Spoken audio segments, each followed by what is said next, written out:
ठीक है मार्क्स। एक हो सकता है क्वेश्चन है explain the concept of movement along the demand curve, तो उसमें आपको एक्सपेंशन भी एक्सप्लेन करना है और कॉन्ट्रैक्शन भी। कभी कभी स्पेसिफिक क्वेश्चन आएगा एक्सप्लेन एक्सपेंशन इन डिमांड। अब एक्सपेंशन इन डिमांड क्या है? डिमांड बढ़ रही है कम हो रही है? एक्सपैंड हो रहा है, डिमांड बढ़ रही है। क्या रीजन है बढ़ने का? प्राइस कम हो रहा है। तो आप न्यूमेरिकली कुछ भी एग्जांपल लो कि सर जब प्राइस 100 था तो क्वांटिटी डिमांडेड 10 थी, अब प्राइस 50 हो गया, कुछ भी क्वांटिटी डिमांडेड 15 हो गई, 20 हो गई, आपको बस बढ़ाना है।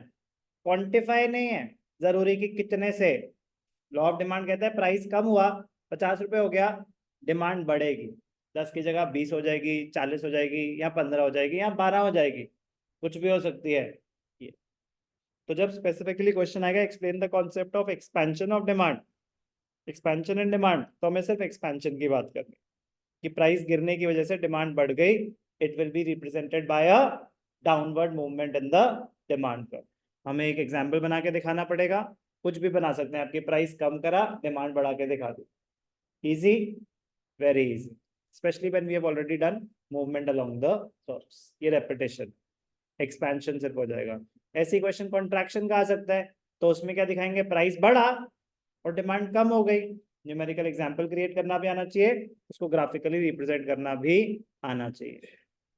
फोकस सिर्फ एक्सपेंशन पे रहेगा जब एक्सपेंशन का क्वेश्चन है, कॉन्ट्रैक्शन पे रहेगा जब कॉन्ट्रैक्शन का क्वेश्चन है। जनरल क्वेश्चन आ सकता है explain the concept of movement along the curves, तो आपको एक्सपेंशन भी समझाना है और कॉन्ट्रैक्शन भी समझाना है। तो बड़ा ग्राफ बना सकते हैं, दो अलग ग्राफ भी बना सकते हैं।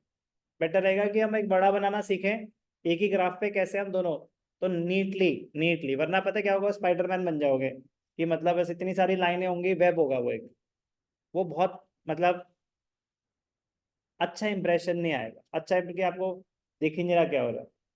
तो इसके लिए एरोज छोटी छोटी होनी चाहिए, जो मेन ग्राफ है वो थिक होना चाहिए, जो बाकी लाइंस हैं, जो कनेक्टिंग लाइंस हैं, प्राइस की लाइन, क्वांटिटी लाइन, ये तो हम एक रिप्रेजेंटेशन है, जो ग्राफ है वो तो जो थिक बार है वो है ना, ये है डिमांड कर्व, तो डी डी, तो ये थिक होना चाहिए, ये रिलेटिवली थिन होनी चाहिए लाइन, दिखे इतनी भी थिन नहीं कि दिखे ना, और इतनी भी थिक नहीं कि ये आपके डिमांड कर्व को ओवर पार कर दे।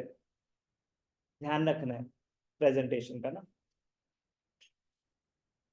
अब वो मर्जी है, मतलब एक होता है ना कि डॉटेड लाइन की, जो भी नया हो रहा है, जो चेंज है, उसको डॉटेड लाइन से रिप्रेजेंट करें और अच्छा लगता है देखने में। एक था एग्जिस्टिंग, दो सिचुएशन होंगी ना, एक एग्जिस्टिंग और एक न्यू सिचुएशन। तो जो एग्जिस्टिंग है वो एक थिन लाइन बना दें, और जो न्यू सिचुएशन है उसको डॉटेड लाइन से रिप्रेजेंट करें।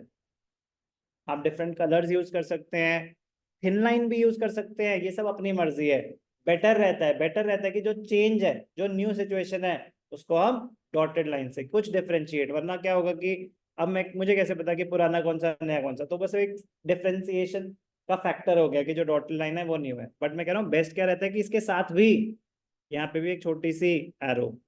अभी क्लियर हो गया क्योंकि मैंने 20 और 25 लिखा है। अब ये कैसे पता चलेगा कि प्राइस 25 से 20 हुआ है या 20 से 25 हुआ है?